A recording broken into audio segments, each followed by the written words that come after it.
Assalamualaikum warahmatullahi wabarakatuh. Perkenalkan saya Rali Adian Fauzi, NPM 22060595. Hari ini saya akan mempresentasikan tugas besar untuk UAS heat transfer, yaitu perancangan heat exchanger. Nah, ini deskripsi masalahnya. Ini spesifikasi kapal saya. Ini spesifikasi mesin yang saya pilih. Nah, ini kapasitas mesin. Nah, gimana cara mencari kapasitas mesin? Jadi biasanya di spesifikasi mesin tuh udah ada power outputnya. Nah, kalau saya untuk power outputnya saya ingin jadi watt. Gimana caranya? 60 kW dikali 1000, jadinya 60.000 watt. Selanjutnya untuk temperatur kerja mesin. Nah, ini saya mendapatkan dari mana? Dari referensi Google. Gimana dan kenapa angkanya segini? Dan karena kalau misalnya temperatur maksimum olinya melebihi 230 derajat atau kisaran 230 derajat sampai 260 derajat, mesin akan overheat. Nah, makanya itu diadakan heat exchanger untuk menstabilkan temperatur mesin di temperatur normal oli, yaitu 110 derajat Celcius. Selanjutnya jenis fluida. Jenis fluida yang saya pakai adalah seawater, yang dimana mempunyai keuntungan bahwa ketersediaannya melimpah atau infinite, dan kedua efisiensi pendinginan. Nah, selanjutnya ada tantangan atau kekurangannya, yaitu resiko korosi karena di air laut itu mengandung garam. Yang kedua fouling dan scaling.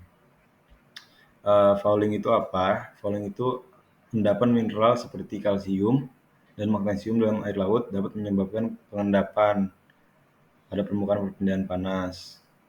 Fouling itu organisme laut seperti ganggang dan kerang. Dan nah itu selanjutnya untuk pemeliharaan dan operasional. Sistem pendingin dengan air laut memerlukan pemeliharaan rutin untuk mengatasi masalah korosi dan fouling. Dan selanjutnya ada perawatan biar nggak gampang rusak. Nah, yang pertama itu penggunaan inhibitor korosi. Inhibitor korosi itu ditambahkan ke sistem heat exchanger-nya untuk melindungi material dari kerusakan akibat air laut. Selanjutnya harus pembersihan berkala atau secara rutin.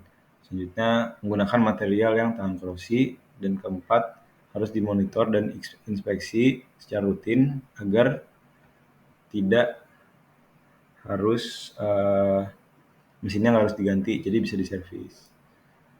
Ini specific heat dan density saya mendapatkan dari Google. Selanjutnya ini specific heat dan density air laut ya. Selanjutnya jumlah kalor yang dilepas mesin. Nah, gimana saya cari jumlah kalor yang dilepaskan mesin? Yaitu 27% dari power output, yang dimana hasilnya 16.200 watt. Selanjutnya jumlah kalor yang diterima mesin. Saya menggunakan rumus asas Black, yang dimana Q lepas sama dengan Q terima. Nah, untuk mencari delta T-nya, saya menggunakan rumus kalor yang dilepas mesin dibagi mass flow rate dikali specific heat of seawater, yang dimana hasilnya adalah 42,07. Nah, TC out atau kalor yang dilepas mesin, rumusnya itu TC in atau kalor yang diterima mesin tambah delta T, yaitu hasilnya 62,07. Selanjutnya adalah laju aliran volumetrik cairan pendingin. Rumusnya mass flow rate dibagi density seawater. Nah, mass flow rate-nya itu asumsi saya 0,1 untuk mass flow rate in. Nah, hasilnya 9,7561 L per S.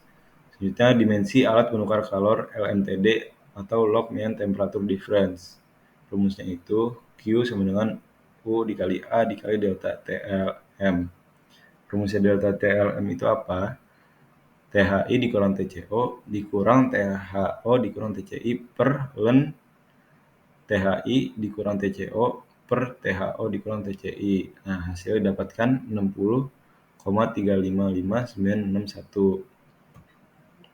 Selanjutnya untuk mencari overall heat transfer coefficient atau U, pertama-tama saya mencari Reynolds number saya dulu, di mana rumusnya 4 dikali mass flow rate per P dikali delta diameter pipa in, yaitu 0,042 meter, dikali 0,000725. Nah, dari mana saya mendapatkan 0,000725? Itu saya mendapatkan dari buku Heat and Mass Transfer 7th edition, referensinya. Nah, yang dimana hasilnya 4183,531. Jadi, kalau Reynolds number lebih dari 2000 bisa dianggap yaitu turbulen. Nah, selanjutnya untuk bilangan Nusseltnya, rumusnya apa? 0,023 Reynolds number pangkat 4/5 dikali bilangan Prandtl 0,4. Nah, 4,85 itu saya mendapatkan dari referensi buku Heat and Mass Transfer 7th edition juga, yang dimana hasilnya dari Nusselt numbernya 2,64988. Selanjutnya untuk mencari HI-nya, gimana cara nyari HI-nya? Nusselt number dikali K dikali diameter in pipanya. Nah, K-nya dari mana? Saya mendapatkan dari buku Heat and Mass Transfer juga, referensinya. Halaman kalau nggak salah 744. Nah, hasilnya 3,94328. Itu untuk mencari HO, yaitu rumusnya mirip sih, cuman pakainya diameter pipa outnya, yang dimana diameter pipa out saya 0,06 meter. Jadi hasilnya 2,76029. Selanjutnya untuk overall heat transfer coefficient saya, U-nya rumusnya 1 per HI ditambah 1 per HO.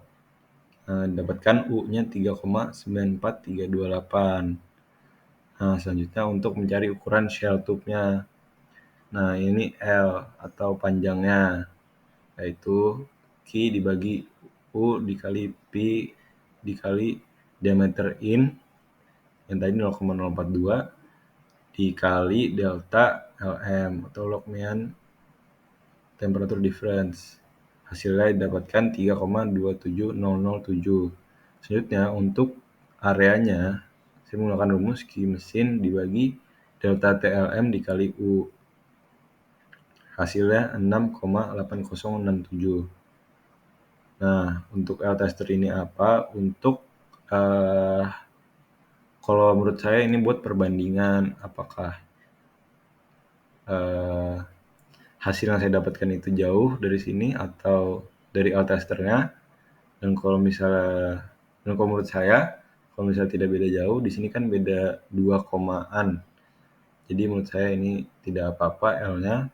Nah, L tester ini rumusnya Q mesin dikali diameter in dikali delta TLM dikali 350.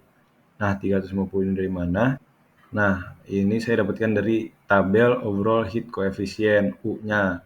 Jadi kalau water to oil tuh kalau nggak salah U-nya 100 derajat atau 110 sampai mentoknya 350 dikali Pi. Nah, hasilnya saya dapatkan sebesar 5,814975,124. Nah, jadi kesimpulan yang saya bisa dapatkan dari pipa besi yang saya dapatkan dari vendor PT Abadi Metal Indonesia, untuk diameter pipa innya